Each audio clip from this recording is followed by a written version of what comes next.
Here's a little lesson in trickery. This is going down in history. And by trickery, of course, I mean building upon the idea I had last week about conditioning. I realized that conditioning isn't always just trying to make your opponent do the same move twice so you can punish it.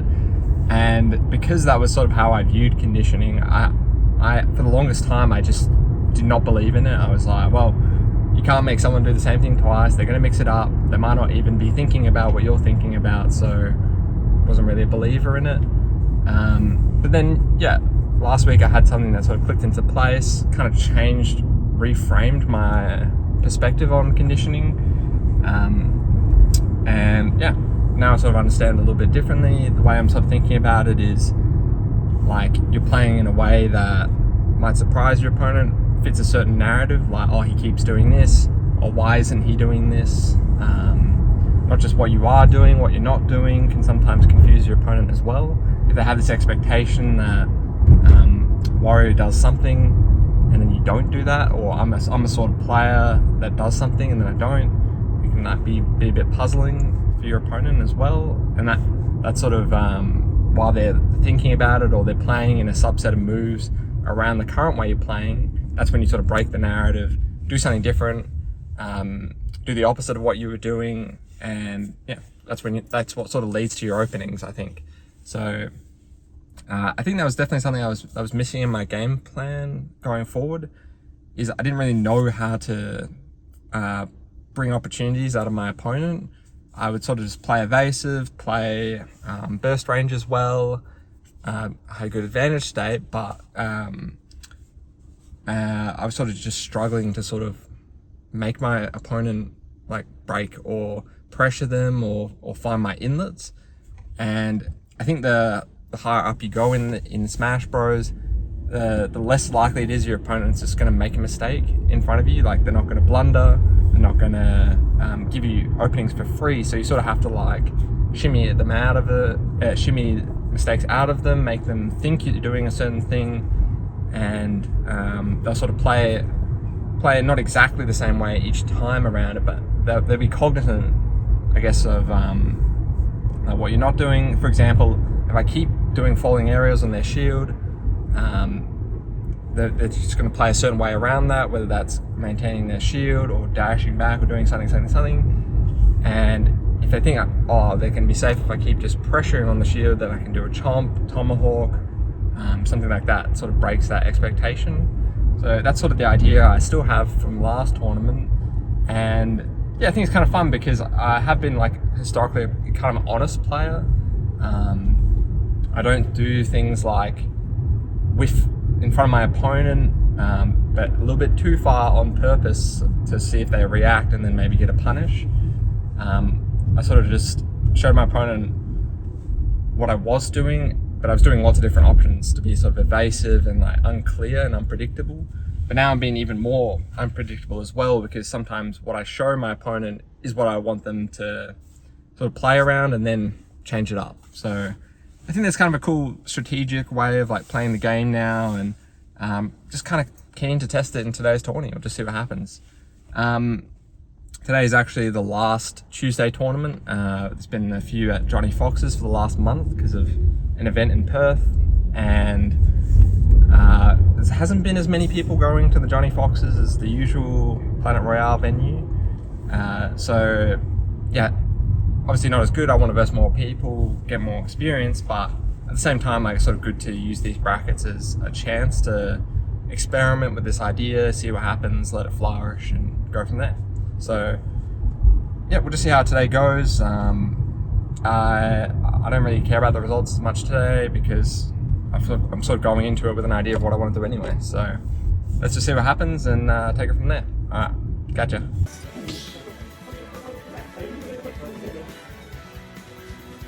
Start battle. Diddy Kong, Wario.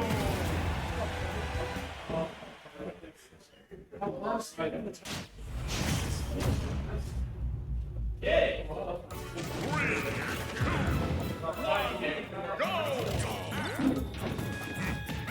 2, 1, go!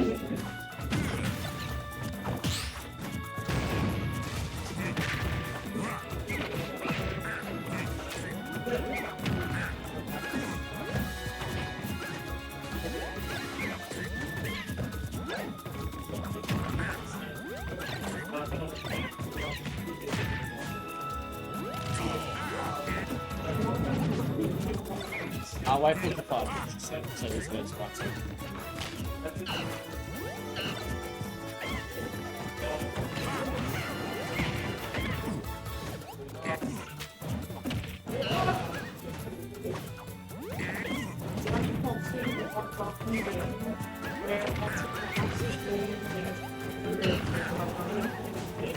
That's fair.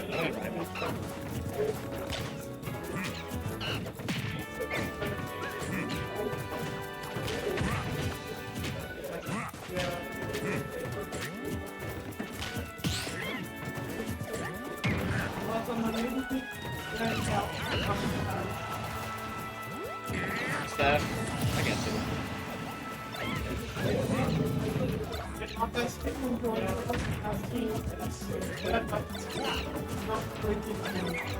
Hang on, you just need to get the time.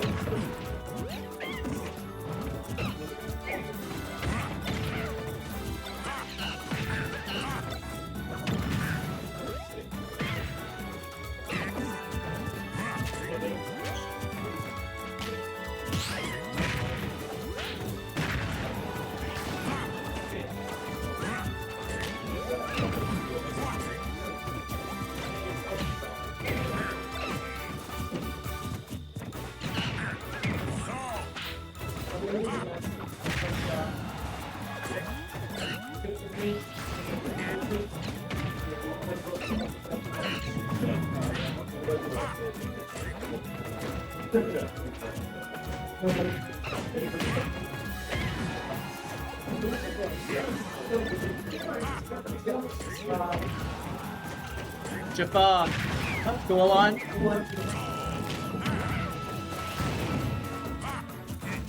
Do you want to play losers or do you want me to play first? Can you play Secretary Beans, please?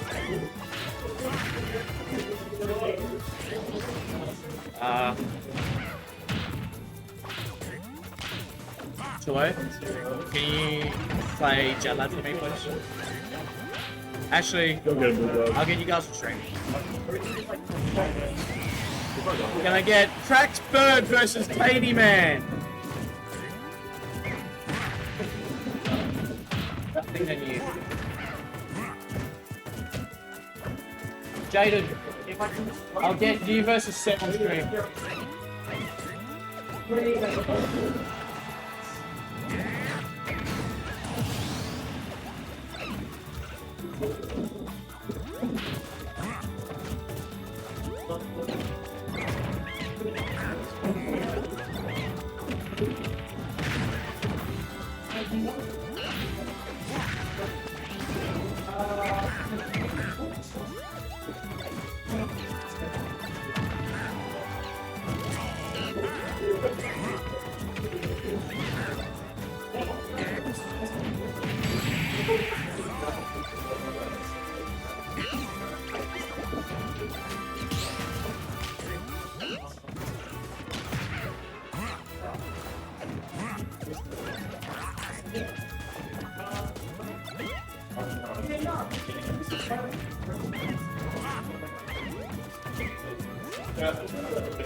Alright, let's get Seb versus Jadlad on stream. Great tourney. I had a lot of fun, as expected. I had the chance to sort of experiment with my hypothesis, my idea, my new insights into how I'm playing. And yeah, when I'm sort of playing like that, I feel like the results don't really matter to me as much. And I'm just there to sort of, with a goal in mind, like, I want to test this, I want to see how this goes, and I don't really mind if I'm not playing as well, if I'm not playing as optimally, but in this case, it turns out I was playing pretty well, so that's cool as well. Yeah, I was quite happy with the tournament. I think my play was good, my movement was good. I hadn't played today, so I was feeling a little rusty. I was a little worried maybe going into my matches, but I mean, I've been playing this game for that long that it feels like you can sort of just pick it back up as you go. Though I probably should be playing more. But anyway, That's always the case. Now, okay, let's get into the bracket breakdown. So my first opponent was Brendy on stream. That's likely going to be the game I'll play for the YouTube, and that was a pretty good set, I must say. Historically, I mean, Brendy's like one of the top PR players. I think he got third or fourth or fifth in the PR last quarter. So pretty good player, a good friend as well, nice guy. And historically, he's not a huge fan of the Diddy Kong Wario matchup. I can see why, but I mean, he's still a really good player, really tough to verse. I feel like I'm constantly getting pressured and analyzed with my habits. So when I go into these things thinking like, oh, I want to create this narrative for Brendy, like how I'm playing, like he tends to think I'm someone who jumps a lot, goes for aerials. How can I like weave around that game plan? But it's not so easy against good players, because even if you have a narrative in mind on what you want to do, they're also trying to give you a narrative, try to play a certain way, and I have to respect that. Against the top players, like I feel like they have a really good intuition on like how the game's going. I have to change it up heaps. I feel like it's tough to breathe sometimes because I'm like constantly getting pressured. Like I have to really lock in, play well. And yeah, I was really happy with how the game went anyway, even if I lost 0-2. I got a banana waft, like I threw the banana down, got a waft, and then I got another waft game 2 as well. I think he double jumped from ledge and I just got the waft. So pretty happy with like how I was playing as well. Like I was playing kind of slower around the bike as well. The bike blocks the Diddy Kong's banana, so it's a bit of a nuisance to sort of play around that for Diddy Kong. And I was picking up the banana, like doing a good job of like Z-dropping it and like messing around with it. So yeah, all things considered, on this side of the planet, I am quite happy with how that game went. So even if I lost 0-2, it's pretty tough off the rip, expected to lose, still I was really happy I got some clutch moments on stream, and that's probably what I'll showcase before this segment. So yeah, now after that I played Dave, who's a newer player. Never seen this guy before. Apparently last week was his first tournament, and always a big fan of seeing new players in the scene. Like there was once a time where I only had my friends, I guess, like my IRL friends, my uni friends, and I was a bit scared to sort of go to these community events by myself. It's a little intimidating. Like you have this expectation of like how Smash players could be, like sweat lords, nerdy, or like I don't know. Everyone's got this idea of like how it can be, and when everyone's already kind of a close-knit community, it's kind of hard to like, you know, put your foot in the door and be like, oh, this is me. It can be a little intimidating. So yeah, being sidetracked, but Jafar, the Luigi I talked about a few YouTube videos ago, he actually sat with me on the couch, the commentator's couch, got to know me, shot the shit is what he called it. I was like, are you talking about like crack? But that's just the American saying for talking, whatever. And yeah, we just had a yarn, and then after that, never really looked back, to be honest. Loved the Perth scene, and I'm glad I could include this guy as well. So because we had a bit of a combo before we got into the set, I was just like, oh, how long have you played? Like, who do you play? He plays Ganondorf, and in my head, I've got this expectation like, oh, he's a newer player, and maybe his neutral isn't as optimized, maybe it's not as good. Get into the first game, stock 1, I got destroyed. He was doing a really good job with his like just playing around neutral, timing things, got the side Bs, and then he caught my jump from ledge with an F smash, which I was just not ready for stock 1. I was like, yo. So I really had to lock in, and clutched it out, got a waft, and caught his double jump as he was like coming to the ledge. And that was sort of a habit I found, is like he'd really use his double jump at the ledge. So he'd like jump from the ledge, use double jump, mix up his timings, like down A and air or down B. But the problem is, if you're playing Ganondorf, you don't have double jump. It's pretty grim getting sent off stage. And that's what ended up happening. I ended up realizing I had that habit. And it was just one little chink in his armor that sort of gave me that inlet. So I managed to get a chomp. After he did the double jump, sent him off. He air dodges to try recover. I'm already there because I have a feeling he's going to air dodge. Or just to be there and then get the fair close out. Which is quite lucky because I almost lost game 1. And then game 2, I started off, I sort of had an idea now on his timings, like when he'd be aggressive, when he'd chill out. And yeah, just stock 1, I got a 0 to death basically. I didn't expect it, but I managed to get an early, sort of just messing around. He couldn't really hit me, and then I got a bike edge guard. So yeah, pretty happy. I mean, I'm not gloating about beating a newer player, but I was happy in like how I kept my cool game 1. And yeah, kudos to him because I said, dude, you're playing fucking well. I had to lock in, and you don't strike me as a new player. So I think he's been playing for a while, but this is his first time coming to Perth scene, so I hope to catch that guy around. Then game 3, set 3, I played Seb. So Seb's been around in the scene for a while. Nice guy. We played tennis a couple of times. And yeah, we were chill. We were just talking about the Australian Open before we started playing. He has no clue who he wants to play because it's actually been a while since he's gone to a Smash event. I mean, he's gone to like, he plays like P+, which is like the like a modded version of Brawl. That's sort of his shtick. That's his game. And hasn't really been playing Ultimate lately. But it was cool to see him playing today, and it was nice to catch up with him. And yeah, game 1 he played Rob. I've got a good idea how to play that matchup as Wario, like a big body, slow buttons. So I play a little slower outside the range of his laser, of his gyro, and then try really pressure when I get in. And juggling's pretty easy on that character as well.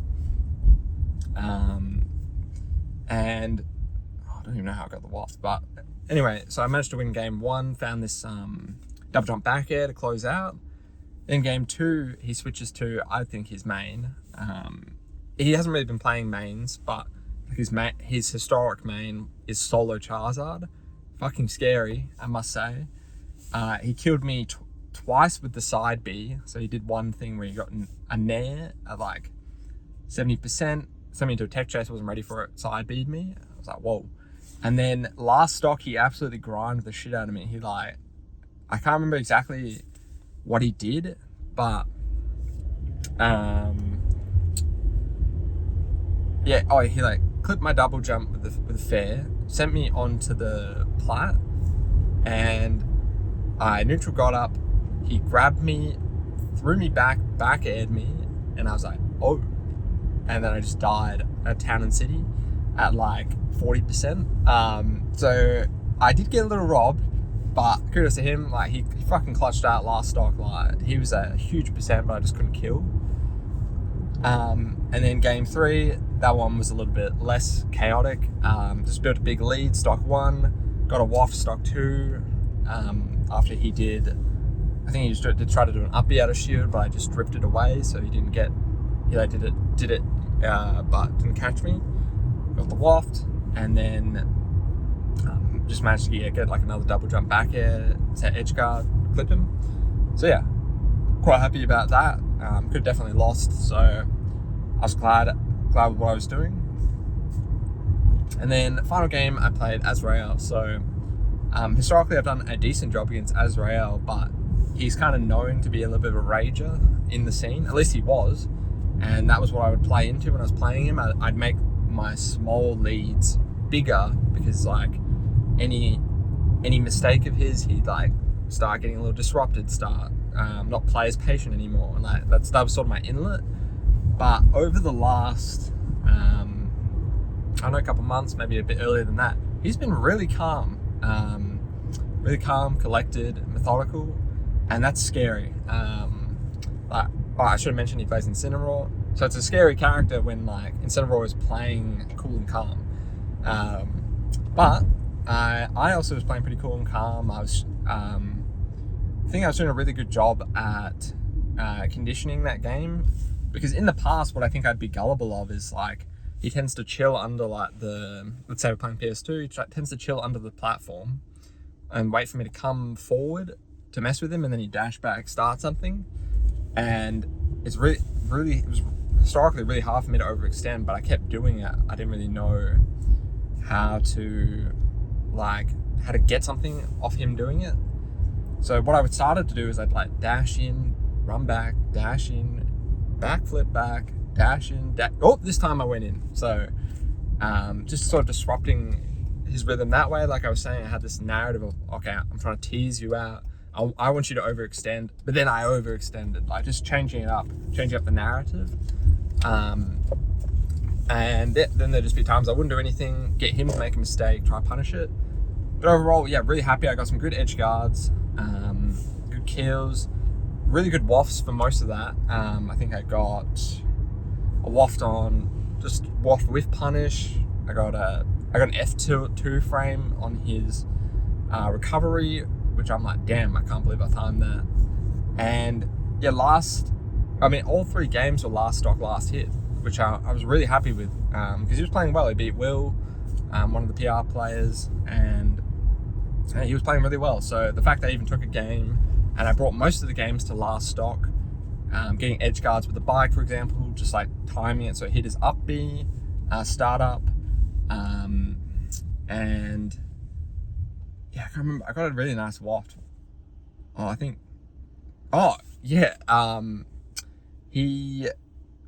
went off to edge guard, like do a fair, and then he like double jumped, but didn't come close to me. And then on his way down for the up B, I just timed the full waft, so the head hitbox hit him. So I was like, yeah, just on the way up, just hit him. And that was pretty funny. I was pretty happy with that kill. But he ended up, I actually had the lead last stock, game 3, but I went to do this whiff punish on his neutral B, do a landing there, try to get a punish. I missed the landing there, and then he like F tilted me at like 70, killed me at the ledge. So, oh well. Overall, yeah, I was really happy with the game, and that was that. So, yeah, all things considered, quite happy with like how things have like turned out. Still giving this new idea time to brew, improving my play, and yeah, excited to see where it goes from here. So yeah, should be uploading this video Monday. The last one, it was a little bit of a delay, but usually I like to do around Monday or a little bit later. So catch you around. See ya.